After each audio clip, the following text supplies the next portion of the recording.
So here we are looking at the Sims Juice with a bad voice and a minor cold. Rode this, had a blast on it, got sick on the way, the way after.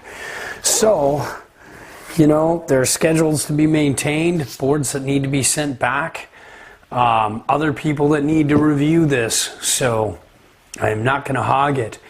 Some afterthoughts after riding.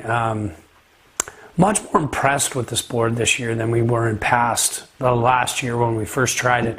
I think it might be that we got more of a newer board. I think the last one might have been slightly detuned or maybe overly jibbed and played around with a lot before we got it. So we didn't really get that fresh feel like we do with a lot of boards that we demoed. And Sims is kind of rebirthed. It's a smaller company made by Never Summer, so it's not always a certainty that we're going to get a perfect demo. So this time we felt the edge hold was a lot better. It had a lot more grab, but still sometimes it had some kind of weird displacement and soft snow that it's really hard for me to describe, but sometimes it felt like the edge would let go. But it was significantly less than what we had with the Juice last year, and it was really fun. I really like this camber profile. I don't know if you can see here, but it's kind of just like this one in particular is really mellow. It's not normally, every board is different because it's wood.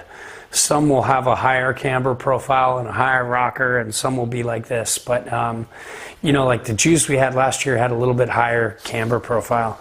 And you can see it goes down a little bit past the bindings and then has a mellow early rise, which is really cool because if it's, some of the boards you'll get will have a higher one. And if it has a higher one, that's a great combo of pop, catch freeness, if that's a word, and floatability.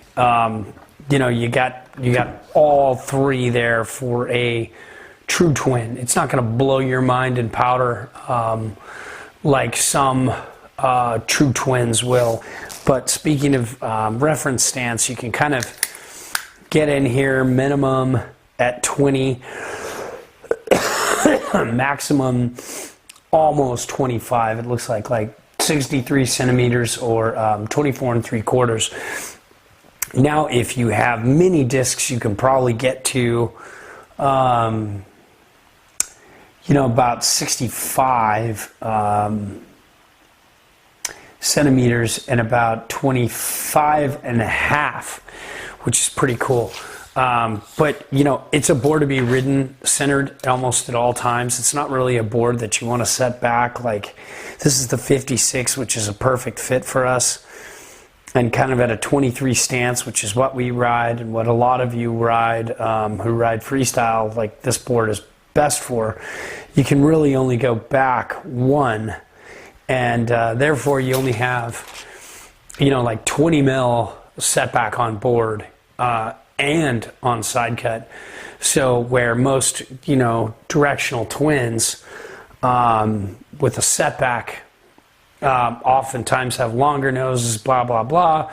So when you're dealing just with setback on side cut, you might be like, I'm just getting just as much as a, as a directional twin like the Never Summer West. But in actuality, the West is a lot further back on board because it starts with a 20, like a half-inch setback on board, but then if you set it all the way back, then you're getting close to like 2.5, whatever inches it is.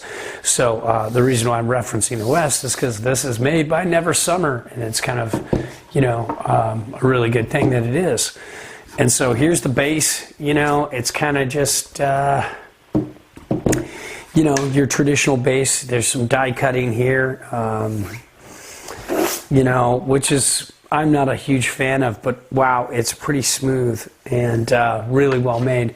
So you're not going to get, sorry about the jibbing, we jibbed on this a bit, so it's not a perfect base. And I like doing these before. I don't like doing these before. I like doing these after, with some afterthoughts. And so, it's very smooth, very fast bass, keeps its speed well. This is very stable for one footing and flat basing. It's really easy to really just get off the chair on one foot or go down a long flat cat track. It's very easy with that. It's got good pop.